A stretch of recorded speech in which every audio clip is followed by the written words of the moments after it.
नमस्कार, आप देख रहे हैं अनोखी आवाज और मैं हूं आपके साथ अनुष्का। कांग्रेस के प्रदेश अध्यक्ष जीतू पटवारी एक दिवसीय दौरे पर सिंगरौली पहुंचे, जहां कांग्रेस कार्यकर्ताओं ने भारी उत्साह के साथ उनका स्वागत किया। इस दौरान पटवारी पार्टी कार्यकर्ताओं के साथ रैली निकालकर कलेक्ट्रेट पहुंचे और कलेक्टर को मांग पत्र सौंपा। मांग पत्र में उन्होंने निवासियों के लिए बेहतर स्वास्थ्य, शिक्षा, भूमि अधिग्रहण के मुआवजे का भुगतान और स्थानीय युवाओं को रोजगार देने की मांग की। सभा के दौरान बीजेपी सरकार पर जमकर निशाना साधा और कई आरोप लगाए। आमसभा को संबोधित करते हुए कांग्रेस पार्टी के मध्य प्रदेश अध्यक्ष जीतू पटवारी ने कहा, सबका साथ सबका विकास का नारा सिर्फ चुनिंदा व्यापारियों के लिए है। 10 वर्ष पहले आम जनता जहां खड़ी थी वो आज भी वही है। आम जनमानस के जीवन में कोई बदलाव नहीं हुआ। मध्य प्रदेश की भाजपा सरकार ने कई व्यवसायी को और अमीर करने के लिए कालीन के साथ साथ अपनी पूरी सरकार बिछा कर रख दी है। मध्य प्रदेश को सबसे ज्यादा डीएफ फंड देने वाला एकमात्र जिला सिंगरौली है, जिसके बावजूद 12 वर्षों में यहाँ एक भी सड़क नहीं बनाई गई। शिक्षा, स्वास्थ्य के क्षेत्र में भी बेहतर सुविधा नहीं मिली, साथ ही किसानों को हक नहीं मिल पा रहा है। सरकार ने सिर्फ स्थानीय लोगों का शोषण किया, लेकिन अब ऐसा नहीं होगा। जहां जनता का शोषण होगा, वहां कांग्रेस पार्टी का एक एक कार्यकर्ता संघर्ष कर उन्हें हक दिलाएगा। एसपी को आना है तो 10 करोड़ रुपए पहले जमा कराना है। अगर डीएम को आना है तो 15 करोड़ रुपए वहां जमा कराना है। अगर टीआई को आना है तो 5 करोड़ रुपए में थाना मिलेगा। अगर पटवारी को आना है तो उसकी भी बोली 50 लाख है।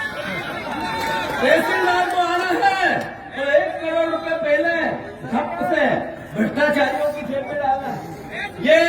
ये इसलिए विस्थापितों की बात नहीं होती, इसलिए किसान की, गरीब की, युवा की, जिसकी मदद चाहिए सरकार और विभाग से जनता को, वो नहीं हो पाती। मैं अनुरोध करना चाहता हूं, 5000 एकड़ जमीन का यहाँ अधिग्रहण लगभग हुआ है। 4 से 5000 एकड़ छोटा रकबा नहीं होता है।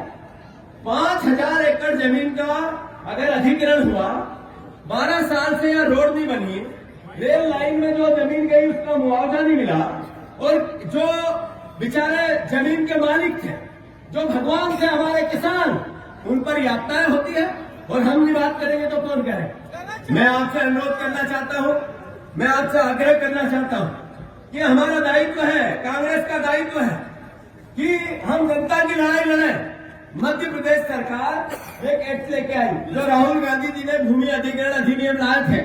ये लड़ाई गरीब की, उस जमीन के मालिक की जिसकी जमीन छीन ली गई उसकी है, भू अर्जन जिस जमीन का हुआ उसकी है। विस्थापित जो नियम और कानून लागू होना है उसके विपरीत जो भारतीय जनता पार्टी का शासन है, उसकी हठधर्मिता और अहंकार है, उसके खिलाफ ये आवाज है। जिस तरीके का कलेक्टर का व्यवहार रहा, हमने वहां बुलाया, वहां नहीं आए, वहां उन्होंने एसडीएम को भेजा। हम यहाँ 1 घंटे से खड़े हैं, यहाँ नहीं आए। हमने कोई अलोकतांत्रिक काम नहीं किया, हमने कोई बैरिकेड पे चढ़ के कोई प्रदर्शन नहीं किया। जो व्यवस्थित बात होती है एक लोकतांत्रिक देशभक्त राजनीतिक दल की, वो कांग्रेस के नेताओं ने अपना व्यवहार बताया। Collector Madhya Pradesh service rule के हिसाब से या यूपीएससी से चुन के भारत सरकार के नियम के अंतर्गत अपनी नौकरी नहीं कर रहा। ये अडानी की सर्विस बुक के हिसाब से अडानी की कंपनी के नौकर के रूप में बात कर रहा है। ये स्पष्ट संदेश है आज के घटनाक्रम में। मैं फिर से, मैंने जैसा कहा, कमलेश्वर पटेल जी गए थे, हमने ज्ञापन सड़क पर रखा है, गेट पे रखा है और कहा है कि इस एसडीएम को भेजा, आईएएस को भेजा, आईपीएस को भेजा। हमारा नैतिक दायित्व है कि जनता की आवाज उठाए और उसको हम लगातार करेंगे। मैं ये जो आदरणीय कलेक्टर साहब है, इनकी जो हमारी कलेक्टर एसोसिएशन की एक संस्था होती है, जो ऐसे कलेक्टर जो हठधर्मी होते हैं, जो करप्ट होते हैं, जो अव्यवहारिक होते हैं, उनकी शिकायत होती है। हमारे सारा कांग्रेस पार्टी और विधायक दल इनकी कलेक्टर की शिकायत करेगा उस हर फोरम पे जहां पर इनकी सर्विस करने लायक नहीं है कलेक्टर। सिर्फ करप्शन, पैसे देके आकर यहां पर प्राइवेट लोगों को, जो मोदी जी के मित्रों को सहायता पहुंचाने के लिए आए। मैं फिर से 1 महीने बाद कांग्रेस पार्टी, अगर ये जो समस्याओं का हमने ज्ञापन गेट पे रखा है, इस पे निराकरण पे ये प्रशासन नहीं जाता है। तो आज है 28 तारीख, 28 तारीख, अगली 28 तारीख के दिन यहाँ पर हर वो 5000 एकड़ पर जिनकी जमीन अधिग्रहण हुई है उन परिवारों के साथ जब तक कांग्रेस पार्टी पूरे सिंगरौली में हर रोज पद यात्रा करेगी, 10 गांव की, गांव जाएगी, लोगों से बात करेगी, तैयारियां करेगी और उनको यहाँ आने के लिए निवेदन, आमंत्रण और एक तरह से आज्ञा देगी या उनसे आग्रह करेगी। ये कांग्रेस पार्टी का कार्यकर्ता, यहाँ के नेता, यहाँ के परिवार के लोग, हमारे प्रभारीगण, उनको सबको ये दायित्व दिया जाएगा। और 28 तारीख को सिंगरौली की एक भी सड़क पर एक भी खाली नहीं दिखेगी, जगह जगह आदमी दिखेंगे, आसपास के संभाग से भी आएंगे। ये जो हठधर्मिता है इसके खिलाफ गरीबों के साथ, किसानों के साथ कांग्रेस पार्टी खड़ी रहेगी। आज जो हमने हमारा लोकतांत्रिक दायित्व निभाया है, आने वाले समय में हमारा लोकतांत्रिक दायित्व फिर निभाएंगे। विश्वास है अगर थोड़ी भी मानवता होगी, इंसानियत होगी, संवैधानिक संस्थाओं के प्रति, अपने दायित्वों के प्रति थोड़ा बहुत भी अगर नैतिकता होगी तो जो उनकी जिम्मेदारी बनती है जिला प्रशासन, प्रदेश सरकार या तो समाधान करेंगे या तो यहाँ की लचर व्यवस्था को ठीक करने का काम मध्य प्रदेश के मुख्यमंत्री, मध्य प्रदेश के चीफ सेक्रेटरी, डीजीपी करने का काम करेंगे। आए दिन यहाँ पे अनियमितताएं हो रही है, यहाँ बेरोजगारों के साथ लूटपाट हो रही है, 1.5 लाख रुपए लेके ओबी कंपनियों में भर्ती कराया जा रहा है, दलाल घूम रहे हैं और बहुत सारे लोग ऐसे लोग हैं जिनकी जानें चली गई।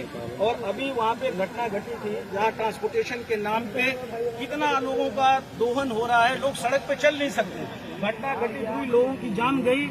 लोगों ने थोड़ा बहुत हो सकता है कि आवेश में गलती कर दी हो, पर पूरे गांव के लोगों के साथ जिस तरह से बेरहमी से मार पिटाई किया और सारे गांव के लोगों को दोषी बना दिया, इसकी हम जितनी भर्त्सना करें ये कम है। जिला प्रशासन अपनी जिम्मेदारी लेने की बजाय बल्कि जनता जनार्दन को परेशान करने का लगातार काम कर रहे हैं। यहाँ पर चाहे मोरवा का विस्थापन हो, 40 किलोमीटर दूर विस्थापित करने का काम कर रहे हैं, जबकि नियमन उनको शहर के आसपास ही विस्थापन करना चाहिए, नगर निगम सीमा में करना चाहिए।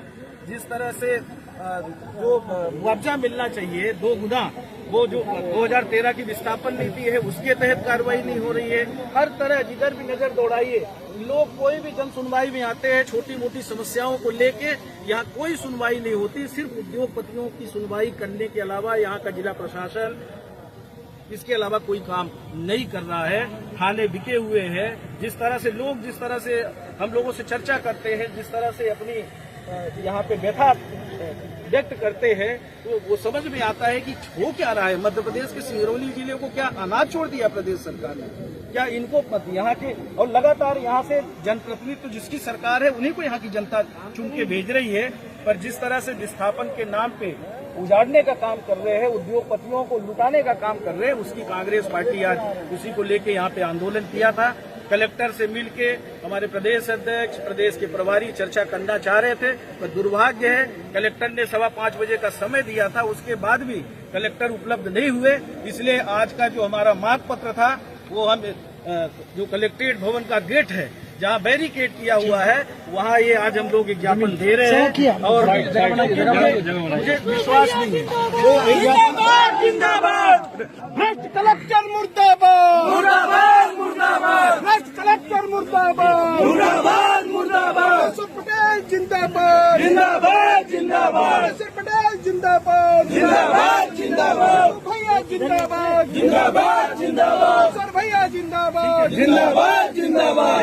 कलेक्टर तेरी तानाशाही नहीं चलेगी, नहीं चलेगी। कलेक्टर हाउस में आओ, हाउस में आओ, हाउस में आओ, मनमोहन के गलाने हाउस में आओ, हाउस में आओ। भैया चल। इस खबर में फिलहाल इतना ही। अन्य खबरों के लिए देखते रहिए अनोखी आवाज।